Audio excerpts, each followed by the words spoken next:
Thank you very much, Alan.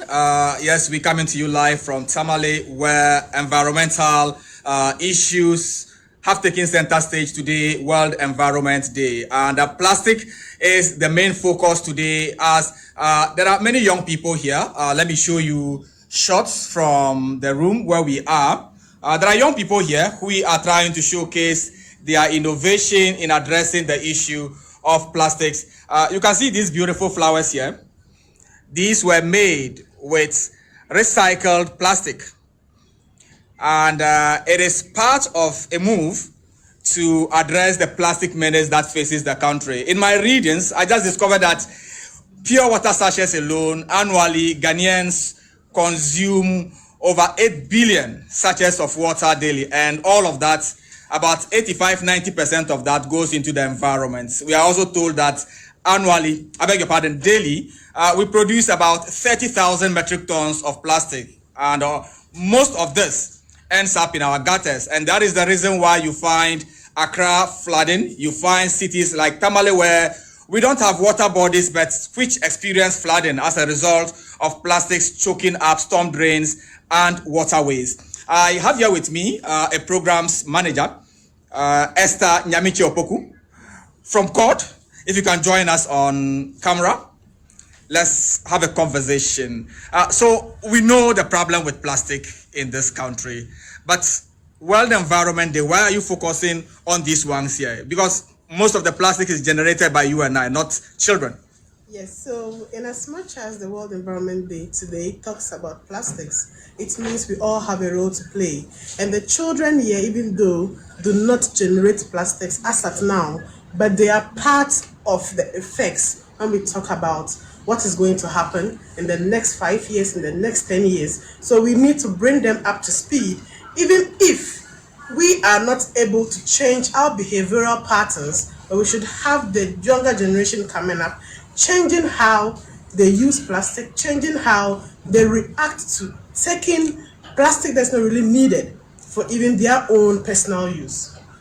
The question is, why shouldn't we ban this altogether? Why must we use plastic? It's good to ban plastic. However, it boils down to policymakers. It boils down to we beginning to change our mindset towards use. It's all about the marketing strategy. It's in the market, is being used, and producers will definitely keep putting it on the market. But if you're able to get young people, able to get elderly people, making good use of understanding that there is no need to have plastic for packaging. There is no need to have plastic for even what we eat.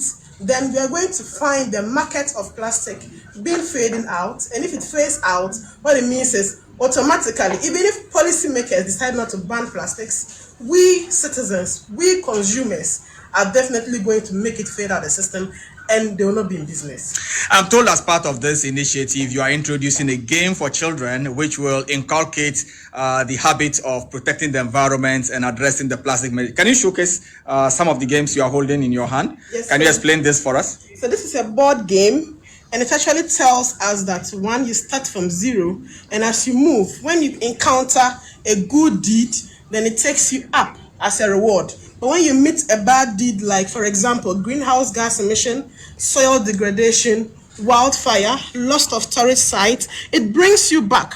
But when you have an issue of restoration of Bele Reserve or reusing plastic, then it gives you a reward. So indirectly, it tends to tell you, the player, that in as much as you have that deed as an action point for your daily living, then you are conserving the environment, you are keeping a good lifestyle for yourself and generations to come. Help me understand the connection between this game, children, and the plastic waste. Why the introduction of this game?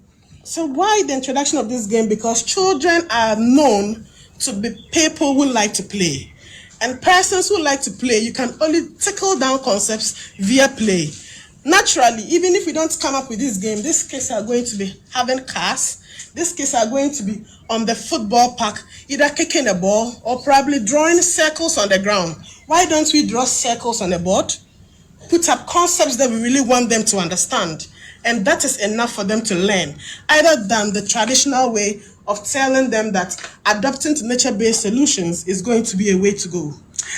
Esther Nyamiche is the programs manager for CORD Ghana. We also have here officials from the Environmental Protection Agency, World Vision, Academia, University for Development Studies, and other partners are all gathered here. But let me bring in Dr. Sita, who is Executive Director for CORD Ghana. If you can move this way for me, Mr. Sita. So plastic all over the place. Just a few days ago, there was storms gathered as usual, and suddenly the skies became black and white. Plastics all over. And if you're riding through town, you are not careful, a plastic, what's the name, material can just cover your face and you get yourself involved in an accident.